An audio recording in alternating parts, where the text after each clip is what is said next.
नई नई बहू आई घर में, सास उसको साथ लेके चली, चल बेटी तेरे को मंदिर ले चलूँगी। बेटियाँ क्या होती हैं ये मैंने बता दिया, बहू क्या होती हैं ये उससे भी अच्छी तरह बताऊँगा। सिर के ऊपर परात रखी हुई है, उसमें नारियल पत्ते तेल और जो भी चावल हल्दी सारी चीज़, चल बेटी मंदिर में चलेंगे। सास आगे आगे और बहू पीछे पीछे। मंदिर के गेट पे जाके बहू कहते रुक जा मम्मी रुक जा, खाएगा शेर, कितना बड़ा शेर है। सास ने माथे में हाथ मारा कि क्या कैसी बहू ले आए। अरे बेटी हाथ लगा के देख, हाथ लगा के देखो हो ये तो पत्थर का है, मैं तो डर ही गई थी। बहू ने अपना दोबारा से उठाया और वो परात सर के ऊपर रख ली और मंदिर के अंदर घुस गए। अंदर घुसने लग रही थी तो क्या देखा, सफ़ेद गाय और बछड़ा उसका दूध पीने। मम्मी मम्मी रुको, मैं बाल्टी ले आती हूँ, ये बछड़ा सारा दूध पी जाएगा, मैं निकाल लूँगी। सास ने क्या कहा, बहू ने हाथ लगा के देखा कि ये तो पत्थर का है।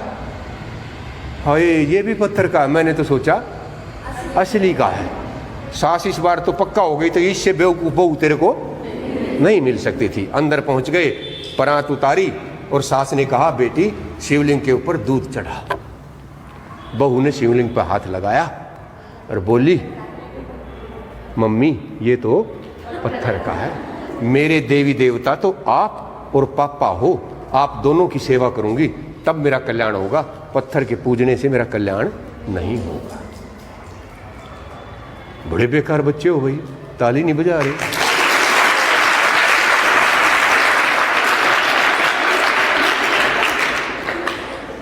अब आप इतनी सारी ताली बजाओ, मैं किस तरह की बात करूं मुझे समझ नहीं आता। भिवानी स्टैंड पे दुकान खुली, लिख रखा मन चाहा पति खरीदें। क्या गड़बड़ थी, मन चाहा पति खरीदें। शिक्षा देखना आप इसमें कितनी बड़ी है। 5 मंजिल की दुकान और उस पर लिख रखा आप पहली मंजिल से दूसरी तो जा सकते हैं, दूसरी से तीसरी तो जा सकते हैं, पर उल्टा नहीं उतर सकते। सोच समझ के फैसला करना। क्या खरीदने गए हो, मन चाहा पति। फैसला आपने करना है। हर मंजिल के ऊपर बढ़ते जाओगे तो क्वालिटी बढ़ती जाएगी, लेकिन शर्त ये नीचे नहीं आ सकते, आप ऊपर की तरफ जा सकते हो। जहाँ फैसला कर दोगे वैसा ही मिल जाएगा, सस्ता। पहली मंजिल पर पूछा कि आप कमाऊ पति खरीदना चाहते हैं या काम चलाऊ। काम चलाऊ तो आजकल ऐसे भी हो गए हैं ना, लड़कियां कमाती हैं और भाई साहब घर रहते हैं, नौकरी है ही नहीं, बीएड भी कर ली, ये भी कर लिया, वो भी कर लिया, बीवी की चमची मारता है और बस काम चल रहा है। एक तो कमाऊ और दूसरा काम चलाओ। लड़की ने फैसला किया है कमाऊ तो होना ही चाहिए, ऐसे मैंने ठेका ले रखा है इसका। कमाऊ की हाँ भर दी और दूसरी मंजिल पे पहुंच गए।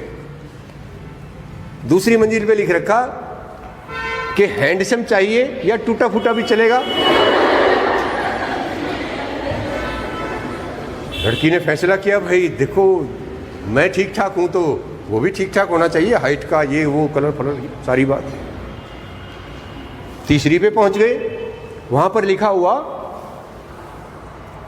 आपको कैसा पति चाहिए, जो घर के काम में हाथ बटाए या जो आराम करे।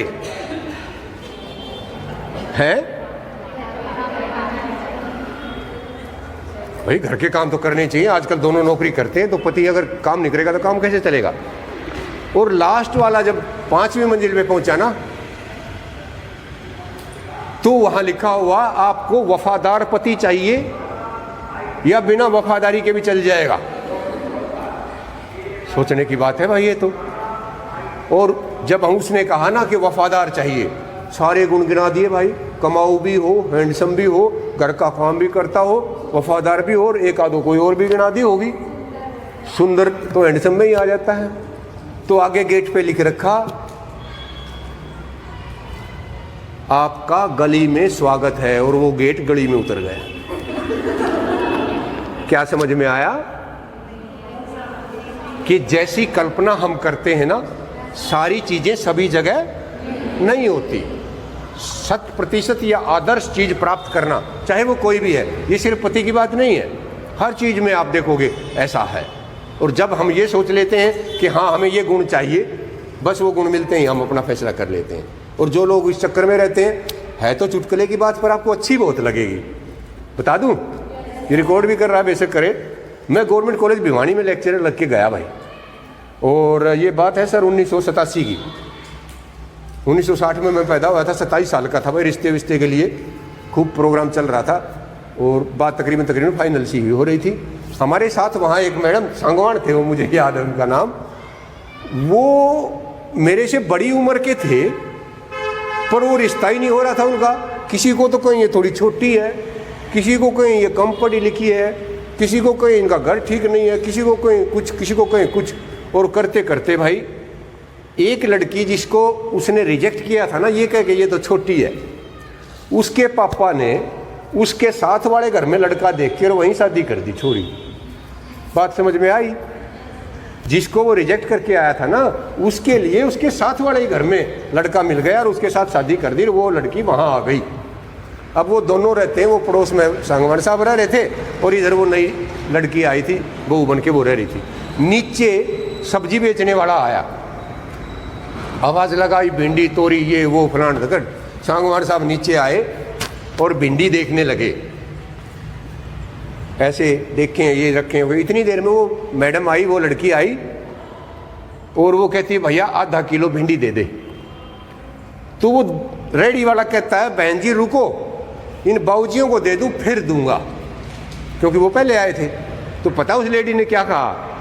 कहता है भाई ये तो छोटी बड़ी भिंडियां के चक्कर में इसने अपनी ज़िंदगी खराब कर दी, तू मेरी तोल दे। आई समझ में बात? कि हम नुक्ताचीनी करते रहते हैं और समय निकल जाता है। इसलिए हमें असली चीज़ पे ध्यान देना चाहिए।